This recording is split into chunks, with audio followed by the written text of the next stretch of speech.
We sat quietly in our office, still lamenting the fact that the end of our shift was still 6 hours away. Tendrils happily typing away at my desktop, but letting out a disappointed sigh at the feeling of an empty teacup. My human colleague on the opposite end of the room was carefully using his predator's gaze to scour reports, his left hand impatiently tapping on the metallic surface of his desk.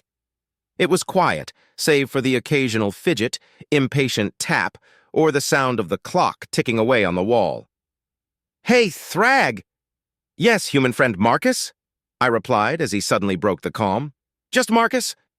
I ever tell you about what happened to a buddy of mine in school?" He looked up from his work at me. "Ooh. Is this the one about the cheerleader who sprained her leg when she fell from the pyramid?" I asked. "When she fell onto me and broke 6 of my ribs? No, not that one." "Is it the one about the dog animal thing you humans have? That one where a dog show held in the school escaped their cages and went on a fluffiness rampage?" I was curious now. I always was with the human stories. I loved listening to the odd things humans did. No, this is a new one. I haven't told you this one yet," he said, and carefully typed away at his keyboard. "Ooh, do tell. I'm gonna guess, though, was it a science experiment gone wrong and half the school blew up? Or was it a bunch of guys from the football team on their last day choosing to use the school as a paintball arena? Or was it when a student got caught, whatever that means, in an odd place?" I got up from my seat and excitedly approached his desk. "No, that first one didn't happen. And no, but that story did happen. I'll tell you that one another day. And there are too many of those caught stories to tell, so I'm not going to bother with those. No, this one's different." He completed his task and redirected his attention to me again. "Ooh, oh my, it sounds serious." I sat down, resting my thorax on the soft carpet. "Yeah, it is. It's when a buddy of mine in math class snapped and ate a demon's face," he said with a strange and disconcerting smile. A moment of awkward silence followed, several seconds of just the sound of the ticking clock. I became so tense that I suddenly forgot to breathe. "Wait, what?" "He snapped. He completely snapped. He was stressed, he was angry. Life just finally went too far and he snapped," he said, and his smile slowly disappeared. "Snapped? Like humans spontaneously snap themselves in half? That's horrible!" My shock was horrific. Images of humans suddenly losing it and just snapping themselves in half and walking around like crablings. It was spontaneously funny and scary at the same time. No, not like that. It's a psychological thing. Life has a way of taking us too far sometimes. There's this old saying about staring into the abyss and it staring back. It's when a human is driven to the brink of madness by life and its way of living. I sat there, unable to comprehend. I tilted my head to the side in confusion. Small things, right? Being unable to find your keys, being dragged out of bed because some idiot forgot to turn his car alarm off. Waking up in the morning, being thankful it's a Sunday, then realizing you're late for work because it's not Sunday, it's Monday. Those little things that make you angry or annoyed. Those things. Ooh. Okay, small things. Small things can make a human snap. Sometimes. It's the bigger things that drive people to the brink. It's the small things that usually make them jump. So anyway, my buddy is in class, right? We're just sitting there and I notice he's having issues with some of his work. Pens and pencils not working, eraser not erasing. You know, the silly stuff that just annoys us. "Go on," I said, following what was going on. Turns out he just has other stuff going. Family going through divorce, his grades slipping because of the situation, a bully in the school making his life hell. You know, those big things. He began to explain, using his hands in the way that humans do to better convey points. So what happened was his pencil end snapped for, like, the 20th time. He sharpened it again, then it snapped again. He finally had enough, so to speak, and threw the pencil at the front of the class. Face turned red, he rammed his hands into the desk, pure, unadulterated rage and frustration. Just pure rage. Then suddenly, some creature appeared in the class. It was a demon. Red skin, horrible wings, horns. Looked like a goblin kind of thing, but with horns and red skin, like the ones I showed you in that comic book I gave you last week. Ooh, those things. That's odd, I said, recalling the peculiar sight of humans, fantasy creatures, and monsters. So this demon appears. Far as I knew, the sheer rage and unbridled hatred made this guy manifest in the class.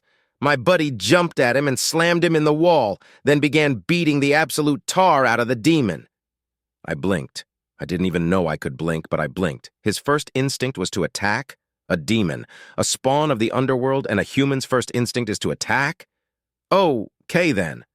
By this point, the class erupts into chaos right. 2 reasons. First, some kid has completely lost it and he's going crazy. The second reason was that demons are real, and there's one right there getting torn apart by the crazy kid. So chairs are flying, tables turning, teacher going to security to call the cops. You know, chaos. Marcus flailed his arms about to further convey the scene of chaos I was picturing in my head. Oh my carapace shook a bit out of fear. So the crazy kid is beating on this demon who is flailing around. But it's a demon, you know it. It can't do much beyond a gentle thud. The kid realizes this, so just like that he starts chewing on the demon's face. What? I shrieked, half in terror, half in shock. Yeah, just like that. Just after the demon kind beat him back with the whole insolent whelp thing demons do. The kid just pounced on him, bit down and took a chunk of his face off, then just went to fragging town on him. It was now the demon started to actually feel pain and noticed he was losing. I sat in silence. So the demon starts shrieking for help. A demon starts begging for help. He was like, "Help, help me! Hez eating my face! Hez eating my face!" And nobody can't do anything because everyone's just in shock. The kid is now simultaneously chewing on the demon's skin and tearing chunks of it out while pummeling this poor bastard as hard as he can, Marcus said and mimed out the movements he witnessed that day. I sat in shocked silence. Images of this human teen doing this flashed in my mind. So by now, the demon has had a significant chunk of himself chewed away, and the kid grabs him, with one horrible, almighty roar, pulls at the demon's skull, and with seeming superhuman strength, tears the demon's head clean off. Marcus mimed out the movement again, mimicking the horrible motions of the human tearing a demon's head off. I couldn't talk. This was terrible. So the kid tosses the head aside and returns to his table, calmly returns his desk and chair to their normal position, and sat on his chair thinking for a bit. After a couple minutes, he starts laughing, like honestly laughing, like he just heard a really, really funny joke. Then he just goes quiet, returns to his schoolwork, and acts like nothing bad happened until the cops come. It was a huge news story back in the day. I sat still in shocked silence. So the whole thing comes out like, holy crap, demons are real and some kid killed one. There was a whole media circus surrounding the incident, and he was mandated to do some therapy and serve time in juvenile hall. I only saw him again last Thursday. He looked good, all things considered. You saw that boy again? I asked, my voice jittery and scared. Yeah, so did you. He was the human with the purple eyes that got that job in accounting last week. Jeff! You met him yesterday! I screamed in terror, then promptly passed out. The lizard, like being dressed like a police officer, looked at me with a concerned expression.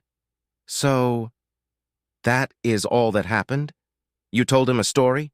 It was a true story. It even made the news back in the day. I tell him these things all the time, never had a reaction like that before. Is he going to be okay? I replied, nervously tapping my left foot. The doctors tell me he will be fine. He just needs rest after a nasty shock. The story can't possibly be that bad, though.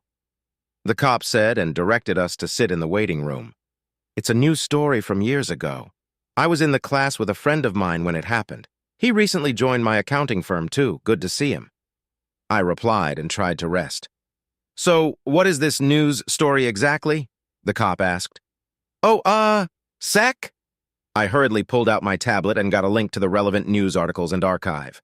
The cop looked at it and read the articles, looking over the videos, his lizard-like facial features losing color and losing life.